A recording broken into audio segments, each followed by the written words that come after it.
Hey guys, and welcome to my channel. I thought it'd be fun to revisit favorites from 2022 to see if they are still favorites or things that I don't really use anymore. This was inspired by a video I saw that Samantha March did, so I want to give credit where credit is due.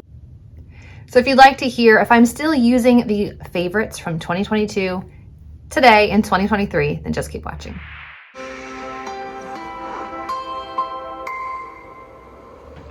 All right, starting off with nails, Essie Express. I still use them often. I'm either using nail strips or like a fast dry polish, or on occasion I will use like Mooncat polish or like H&M polish. But I generally go for the things that are already dried, like the nail strips, or fast drying like Essie Express. So yes, still using in 2023. This color corrector is still in my everyday drawer. I use it often. This is the Neutrogena Color Correcting Concealer in Peach. Still a go-to.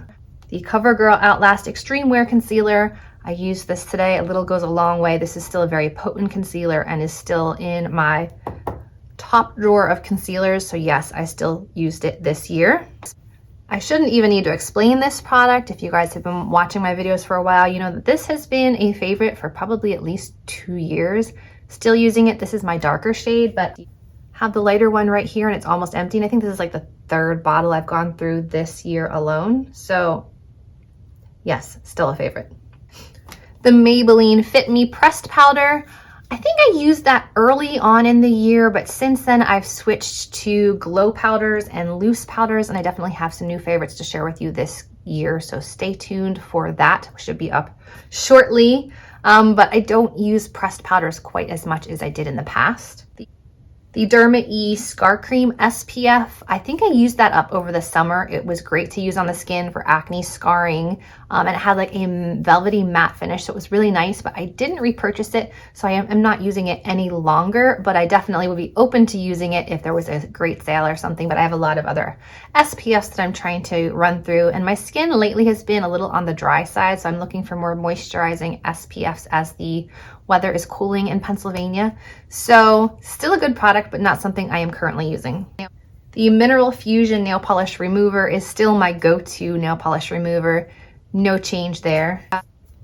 The Peri Para Sponge Cushion Contour was my favorite contour for last year. It was a beautiful shade and very easy to use. I just felt like I didn't get much product in it, so I didn't repurchase it. So it's not a product that I even own any longer, so I'm not using it any longer. The Revolution Cream Bronzer, I do still have it in my bronzer drawer back here. I haven't really reached for it much this year. It is a really nice shade. I feel like maybe I should get back into using it. I've mostly been using bronzer sticks or like bronzer serums, more like fast and easy things, but I do still like this one, and this is in the shade Light. Here's a shocker, the L'Oreal True Match Lumi Bronze It Bronzer. I don't think I've picked this up at all this year, and this one held my heart for at least 2 years. Now when I put it on, I just feel like it looks a little ashy, but let me try it right now and see what I think.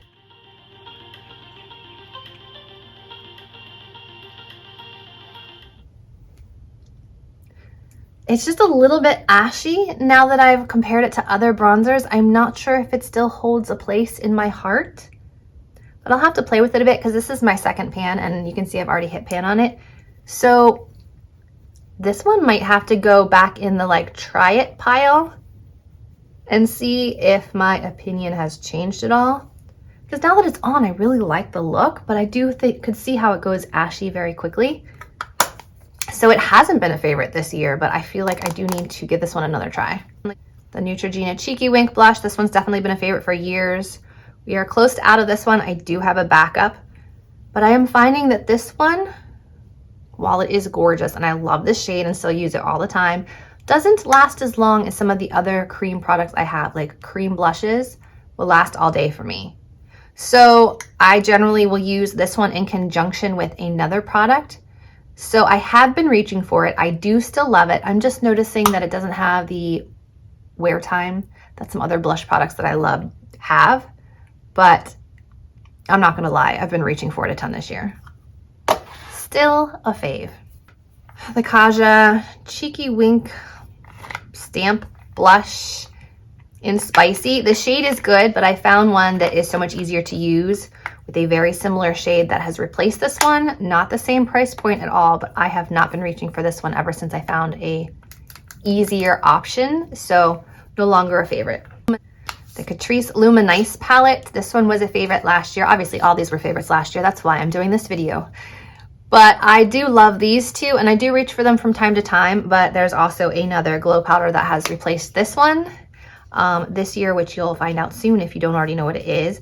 I do still love the shades, the formula.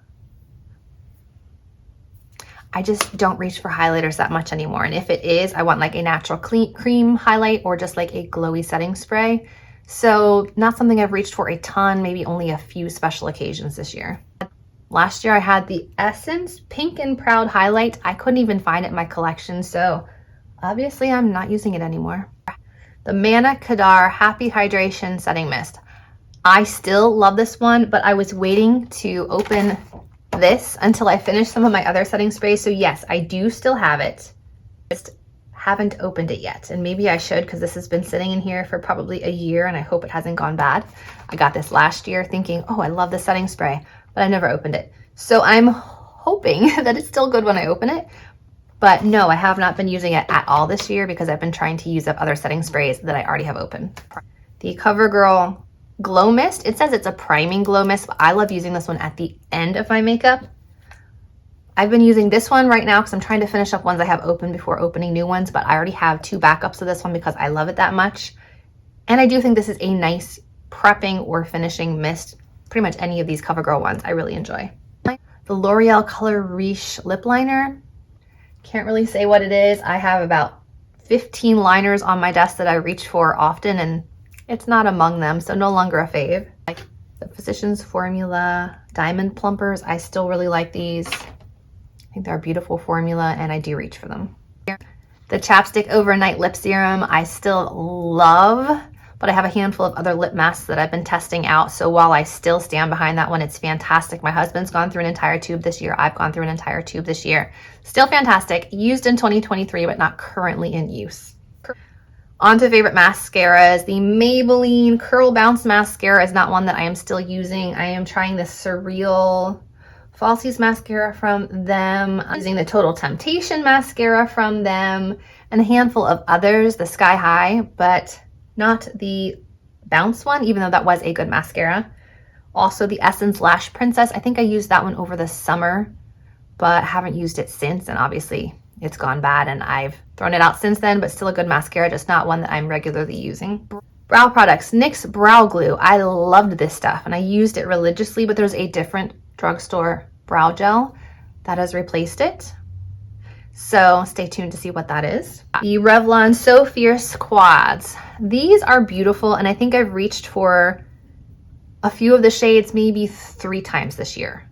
So still gorgeous shades, beautiful formula, just not like an everyday shadow quad for me.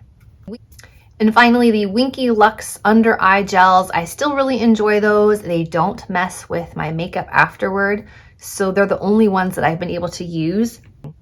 I'll save that for favorites. There's another under eye product that I recently discovered that I've been using, well, every night so far because I just started it 2 nights ago, but I think it will probably become a fast favorite. So I will share that with you guys in my 2023 favorites. So there's the recap of what I'm still using for my 2022 favorites, what I am not. Hope you guys enjoyed, and I'll see you in the next video. Bye, guys.